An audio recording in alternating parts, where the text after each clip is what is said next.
हमारी quiz number 4 पादपों में जलावशोषण पर संबंधित है। यानी आपको इस क्विज में पादपों में जलावशोषण पर आधारित कुछ प्रश्न मिलेंगे जिनके आंसर आपको कमेंट बॉक्स में लिखने हैं।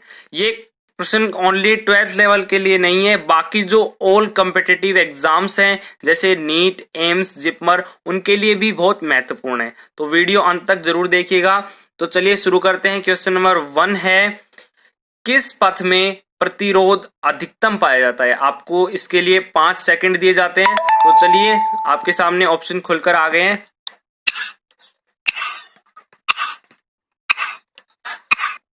अगर आपने चुना है ऑप्शन बी तो बिल्कुल करेक्ट है। सिम्प्लास्ट, जिसे हम समलवक पथ भी कहते हैं, उसमें प्रतिरोध अधिकतम होता है क्योंकि इसमें जल प्रवाह कहां से होता है? जीव द्रव्य से होता है, और जीव द्रव्य एक सजीव पथ है, इसलिए यहां पर प्रतिरोध अधिकतम होगा। अगला क्वेश्चन है, मृदा वातन बढ़ाने पर जल अवशोषण दर पर क्या प्रभाव पड़ेगा?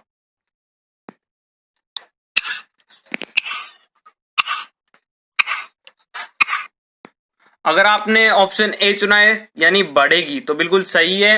मृदा वातन बढ़ाने पर जल अवशोषण की दर बढ़ जाएगी। अगर आपने अभी तक हमारा चैनल सब्सक्राइब नहीं किया है तो सब्सक्राइब कीजिए हमारे चैनल को और बेल आइकन को भी दबा दीजिए। तो बढ़ते हैं अगले प्रश्न पर। अगला प्रश्न है, जल अवशोषण के लिए तापमान की आदर्श स्थिति है।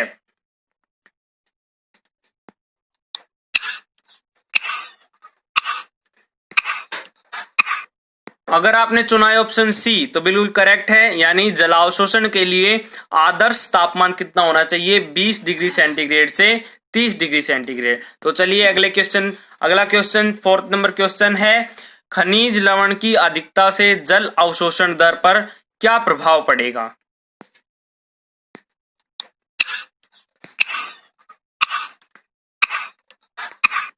अगर आपने चुना है ऑप्शन बी तो बिल्कुल सही है। यानी जब खनिज लवण की अधिकता होगी तो जल अवशोषण की दर घट जाएगी। जल अवशोषण की दर क्यों घट जाएगी? क्योंकि जब जड़ों में खनिज लवण की अधिकता होगी तो उसमें प्रेशर बढ़ जाएगा, जिसके कारण जल अवशोषण की दर जो है वो धीमी हो जाएगी या फिर घट जाएगी।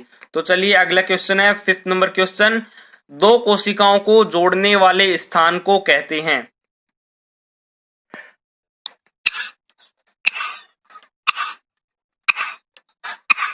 अगर आपने चुना है ऑप्शन ए तो बिल्कुल करेक्ट है। यानी दो कोशिकाओं को जोड़ने वाले स्थान को प्लाज्मोडेस्मेटा कहते हैं। यह किस में आया था? समलवक पथ में। यानी जब जीव द्रव्य से जो समलवक पथ में जहां पर प्रवाह हो रहा था, जीव द्रव्य से प्लाज्मोडेस्मेटा में आते हैं और प्लाज्मोडेस्मेटा से फिर जीव द्रव्य में आते हैं। इस प्रकार जल का प्रवाह समलवक पथ में होता है।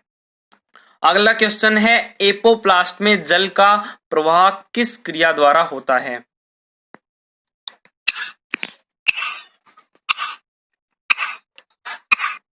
अगर आपने चुना है ऑप्शन ए तो बिल्कुल करेक्ट है। यानी एपोप्लास्ट में जल का प्रवाह विसरण विधि द्वारा होता है। विसरण विधि द्वारा कैसे होता है? विसरण विधि क्या होती है? पदार्थ अपनी उच्च सांद्रता से निम्न सांद्रता की ओर गमन करते हैं। इसमें जल अवशोषण क्या होता है? उच्च सांद्रता से निम्न सांद्रता की ओर। एपोप्लास्ट में निर्जीव पथ होता है ये। इसमें जो जल होता है वो उच्च सांद्रता से निम्न सांद्रता की ओर जाता है। इस कारण एपोप्लास्ट में जल प्रवाह विसरण विधि द्वारा होता है या विसरण क्रिया द्वारा होता है। अगला क्वेश्चन है, निम्न पथ में ऊर्जा की आवश्यकता होती है।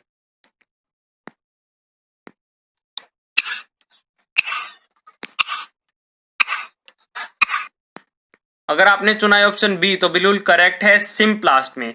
तो चूंकि हमें पता है कि सिम्प्लास्ट एक सजीव पथ है और इसमें प्रतिरोध अधिकतम पाया जाता है, तो इसमें सामान्य सी बात है कि इसमें ऊर्जा की आवश्यकता अधिक होगी।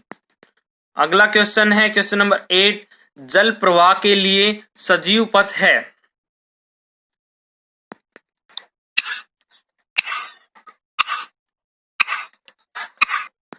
अगर आपने चुना है ऑप्शन बी तो बिल्कुल करेक्ट है। जल प्रवाह के लिए सजीव पथ सिम्प्लास्ट है और सिम्प्लास्ट ही अधिकतम प्रतिरोध वाला पथ है। अगला क्वेश्चन है क्वेश्चन नंबर 9, किस बल द्वारा पौधों में एटीपी के रूप में ऊर्जा खर्च होती है?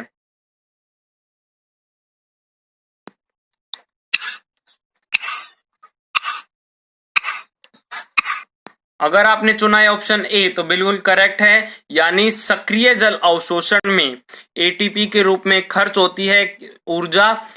यानी कि हम जानते हैं कि सक्रिय जल अवशोषण में क्या होता है, पौधे अपनी ऊर्जा का उपयोग करके जल का अवशोषण करते हैं। कितने जल का अवशोषण करते हैं? 2.4% जल का अवशोषण करते हैं और उसमें ऊर्जा एटीपी के रूप में खर्च होती है। किसमें? सक्रिय जल अवशोषण में।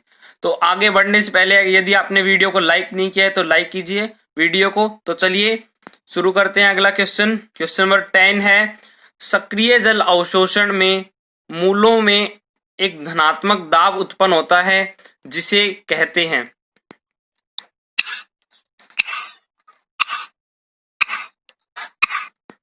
अगर आपने चुना है ऑप्शन सी तो बिल्कुल करेक्ट है, मूल दाब। मूल दाब हमें पता है कि जड़ों में उत्पन्न होता है और यह एक धनात्मक दाब होता है जो किसमें सहायक होता है? सक्रिय जल अवशोषण में सहायक होता है। Thanks for watching my video. Please like, share, subscribe and comment.